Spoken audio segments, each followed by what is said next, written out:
Dear students and other respected viewers, most welcome to this session about English literature. The subject is one of the most popular comedies of William Shakespeare, entitled Twelfth Night or What You Will. And since the title immediately excites curiosity, we will begin with the title itself. Why is it called Twelfth Night, and why is it subtitled or What You Will? Now, Twelfth Night is 12th if we start counting from the nativity. Nativity is Christian term for the birth of Jesus Christ, which is believed to have taken place on 25th of December. Now, if you start counting the nights from that time, the time of nativity, the 12th night falls on the night between 5th and 6th of January. That is to say, it immediately precedes 6th of January. That is one significance of the 12th night. But this occasion is significant from other points of view. It also commemorates the occasion when the Magi visited Bethlehem. Bethlehem is the place where, according to Christian belief, Jesus Christ was born, and the Magi are the wise men of the East. It is believed that around this time, 3 wise men of the East visited Bethlehem. You have a poem about this by T.S. Eliot, and a particular occasion, a particular feast is actually held on this occasion. It is called the Feast of Epiphany. So, 12th night is significant because it is 12th when you start counting from nativity. It is significant because it commemorates the occasion when the Magi visited Bethlehem, the birthplace of Jesus Christ, and it is significant because it is also the occasion when the Feast of Epiphany is celebrated. Now, why is this play entitled Twelfth Night? Because according to the evidence, historical evidence that is available to us, Shakespeare wrote this play for that particular occasion. Actually, Leslie Hodgson, one of the Shakespearean critics, tells us that the play was performed for the first time on 6th of January, and it was in connection with the court celebrations of Christmas that this particular play was performed. Actually, Shakespeare had been commanded to write the play for that particular occasion. Since he had been commanded to do so, he did it, and since, as we will see a little later, the events in the play are arranged in a way that they are according to the heart's desire of the reader or the playgoer. Therefore, the subtitle which Shakespeare has chosen for this is What You Will. Twelfth Night or What You Will is the title. Now, like other plays of Shakespeare, this play too has certain distinct sources. And before we go on to look at its story and at its plot and other aspects of the play, let us look very briefly at the sources where from Shakespeare borrowed his materials for the play. There are diverse sources that have been mentioned, where from Shakespeare has picked up bits of material, bits of information in order to serve as the material, as the source for this play. But mainly Plautus's work called Menaechmi was one source, and the Italian Ingani was another source where from Shakespeare borrowed some aspects of the material. But the most important source of the play is the English source, that is the tale of Apollonius and Scylla. The tale is contained in a particular work. Barnaby Rich is the name of the writer. Barnaby Rich's book is called Rich, his farewell to military service. And in this book he has detailed so many tales, and one of the tales is which concerns Apollonius and Scylla, and some of the details of this tale have been borrowed by Shakespeare, as he does borrow materials for some other plays of his, and then transforms them, changes them, brings about a metamorphosis, a cataclysm in those materials. That is what has happened here as well. Now, briefly to the story of the play. The story is very interesting, very attractive. Two people, brother and sister, who are twins, born at the same time and almost just like each other, except that one is a male and the other is a female, the brother and the sister. They are almost exactly alike. Sebastian is the name of the brother, Viola is the name of the sister. They get shipwrecked off the coast of Illyria. And when the shipwreck takes place, both of them believe each other to have died by drowning. Although both of them are saved, one of them is saved by a particular sailor, the other is saved by dint of his own attempts to save his life, and then with the help of another friend, both of them reach Illyria without knowing that they have reached and they have been saved from drowning. Viola, the sister, with the help of a particular sailor who has been able to save her life, she takes service with the Duke of Illyria, whose name is Orsino. She disguises herself as a boy and enters the service of the Duke. And what happens? The Duke employs her in a very strange, queer kind of service. The Duke tells her that she should woo a particular lady on his behalf.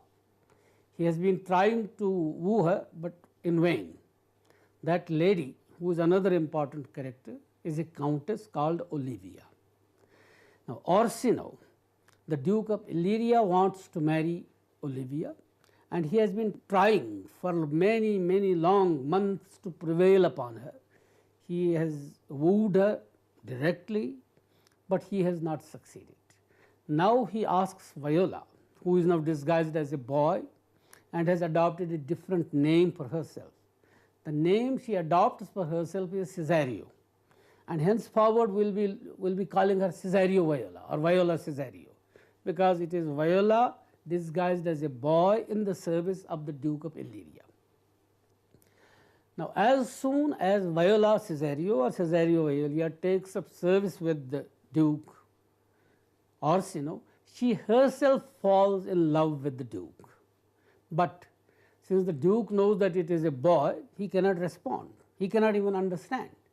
So, he employs her to go and visit Lady Olivia and woo her on his behalf.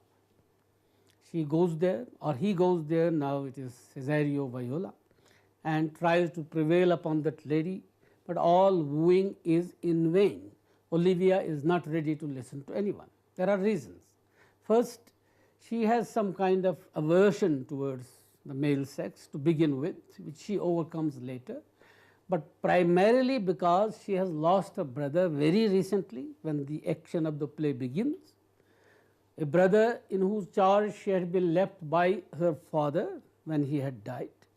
Now, after the death of her only brother, she takes a vow that she will not look at any male face for 7 long years. She will stay in veil and she will not look at anyone for 7 years. She has taken this vow when the boy goes there and seeks permission to enter. The boy is Cesario Viola on behalf of the Duke of Illyria Orsino. But somehow the boy is so peremptory, he is so insistent that ultimately he is granted permission to enter into the presence of Lady Olivia. And what happens there? Lady Olivia herself falls in love with this boy, thinking that it is a boy, a young boy, and she says that instead of pleading the case of your master, the Duke Orsino, you should rather think in your own terms. This is a very difficult situation for Viola, and a particular person, almost a stupid person, who is being befooled by Lady Olivia's uncle. Lady Olivia's uncle is called Sir Toby, and Sir Toby has been befooling a particular person, a stupid person called Andrew Eggcheek. Now, he has been telling Andrew Eggcheek that he should persistently pursue Lady Olivia, and there will be a time when she will marry him and he will inherit all that belongs to her.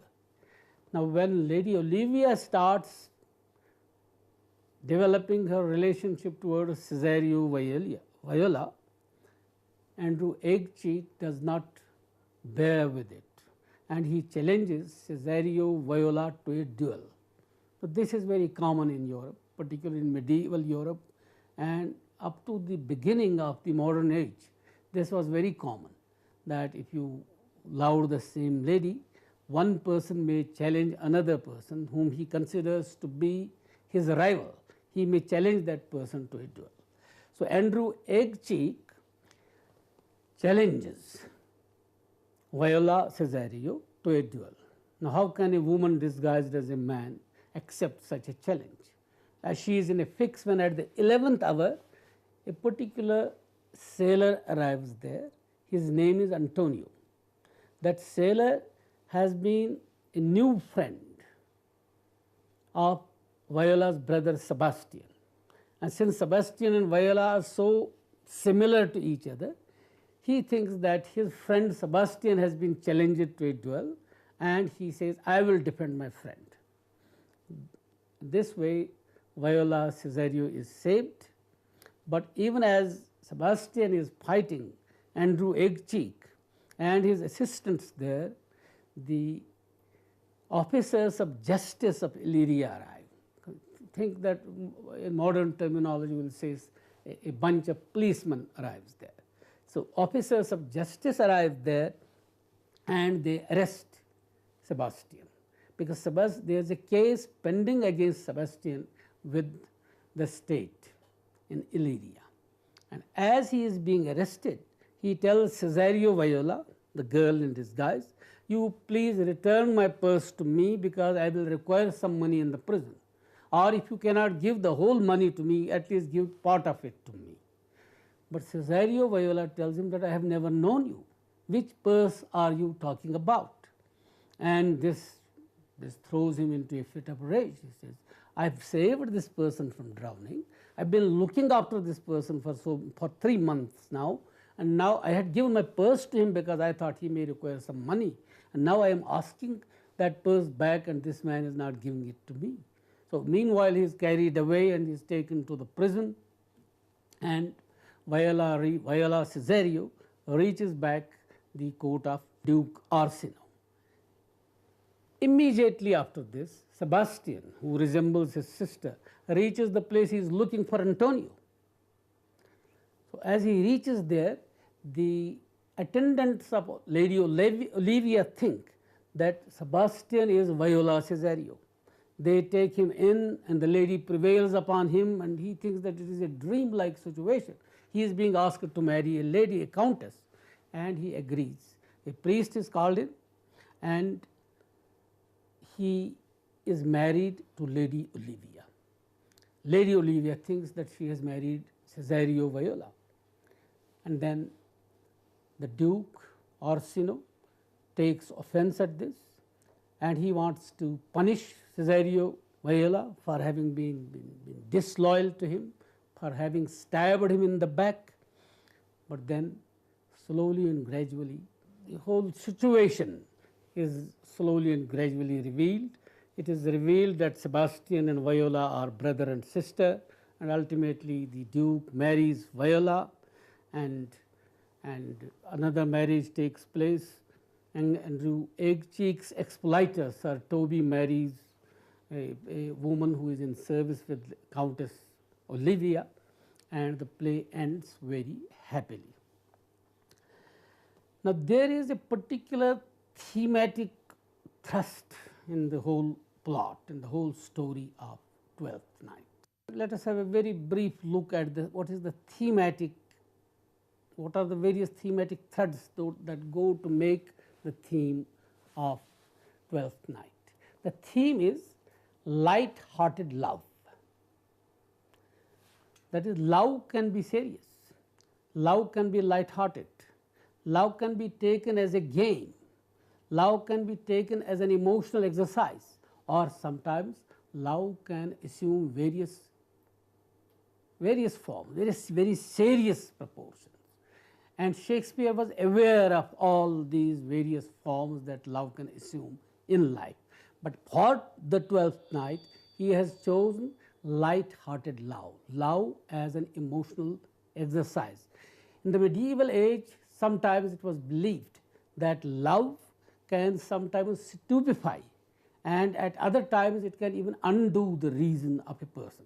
Shakespeare was not a believer in that, but he believed that love can sometimes be reduced to a light-hearted exercise, to a simple emotional exercise. He was also aware that it can sometimes assume very serious proportions. He was absolutely aware, because the writer who wrote Romeo and Juliet, where the lovers sacrificed their lives for each other, the writer who wrote Othello, where suspicion in love works havoc, the writer who wrote Antony and Cleopatra, where love takes another very serious, very grave form. He could not be thought to be unaware of the serious proportions which love can assume in human life. But here he has chosen to treat love from another point of view. Its light-hearted nature, its being a simple emotional exercise. Now what happens? Olivia has taken a vow that she will never look upon the face of a male. Olivia has said that she will remain in Wales for 7 long years in seclusion. But as soon as she sees a beautiful, charming face of Viola disguised as Cesario, as soon as she sees this beautiful face of Cesario, she melts, and all vows break, and she starts pursuing him, wooing him. Similarly, this is the light-hearted way in which love is taken and treated in Twelfth Night. Similarly, Orsino, the Duke of Illyria, when he talks of love, it seems he dilates on it. He starts comparing heart, H-A-R-T, with heart, H-E-A-R-T. In the very beginning, there is a pun on these words, and then he goes on to refer to a Greek story, the story of Actaeon, who had seen the goddess Diana, the goddess of moon, naked and was converted into a hart, and then he was pursued by his own hounds. And he starts comparing his heart with that heart, and there is a pun on that word. And the way he dilates on those things, it seems he is more in love with the idea of love. He is more in love with the concept of love than with a particular lady, Lady Olivia. Even when love seems to take very serious proportions in Twelfth Night, that is one particular dimension, Malvolio dimension, Malvolio plot, which is Shakespeare's particular contribution to the story. Even there, what happens in the end? In the end, when the conspiracy is unraveled, it ends in a very happy manner. In fact, one feels that it is almost a burlesque. One has a feeling that the Malvolio plot is almost, it has a touch of mock heroic about it. Even the duels, Sir Andrew Aitchie challenging Cesario Viola to a duel, even these duels have a mock heroic touch about them. Everything seems to be light-hearted. Everything seems to have been deliberately planned in order to excite laughter, in order to give pleasure, in order that the audience, whether it is the reader who reads the play or the playgoer who witnesses a performance of the play in the theatre, they just laugh, they just take things very non-seriously, lightly. This is the ultimate end of everything that happens here, so that only the light-hearted aspect, the light-hearted dimension of love is treated here. Twelfth Night is noted for its plot construction. It's a marvelous plot construction. It is so tightly built that nothing seems to be superfluous. A tangle is created. A man loves a woman who does not respond to him. That man, Duke of Illyria, Orsino, falls, takes a particular girl who is disguised as a boy into his service, and that girl falls into love with that man. That girl, disguised as a boy, pleads his case with Lady Olivia, the countess, but the countess herself falls in love with this girl disguised as a boy, and a whole tangle is created. And creation of this tangle and the resolution of this tangle is done so skillfully, so dexterously, with such craft, that it seems that not a single stroke in the play is superfluous. Even the subplot, Malvolio plot, which has been contributed by Shakespeare entirely, even that is of a piece with the rest of the plot, because it also deals with love. Because Malvolio is made to believe that the Lady Olivia is in love with him. So nothing is superfluous, everything is related to the plot, and the plot can be described very simply. Creation of a tangle, development, crescendo, and resolution of the tangle. And this is one of those plays where Shakespeare has marvelously constructed a plot, marvelously created a very puzzling situation, a tangle, and then disentangled everything with as much craft, as much skill as he has created it.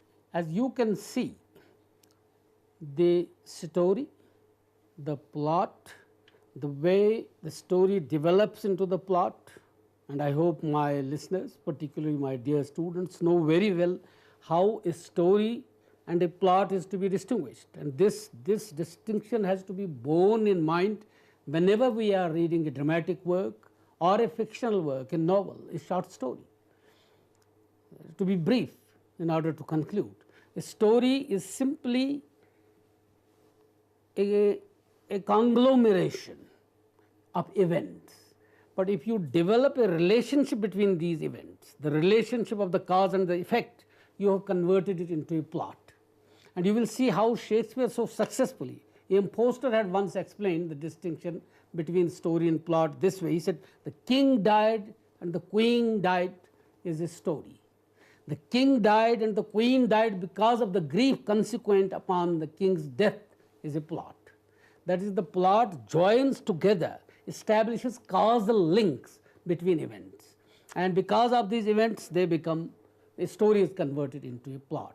And you will see that here Shakespeare has very successfully converted a story which is multifaceted, a story which comprises of several strands, but those strands have been joined together causally in such a way, particularly by the thematic thrust, the theme of light-hearted love, which joins together all these things, so that a story is very successfully converted into a plot. And that should always be one of the most remarkable dimensions of the Twelfth Night to be studied by any student of the Twelfth Night. This is one of those aspects of Twelfth Night which should always be attended to by a keen student of Shakespeare and a keen student of the Twelfth Night. With this we conclude our survey, brief survey of the story, the plot, and the thematic interest that we see in Twelfth Night, or What You Will. And with this we conclude this talk. Thank you very much.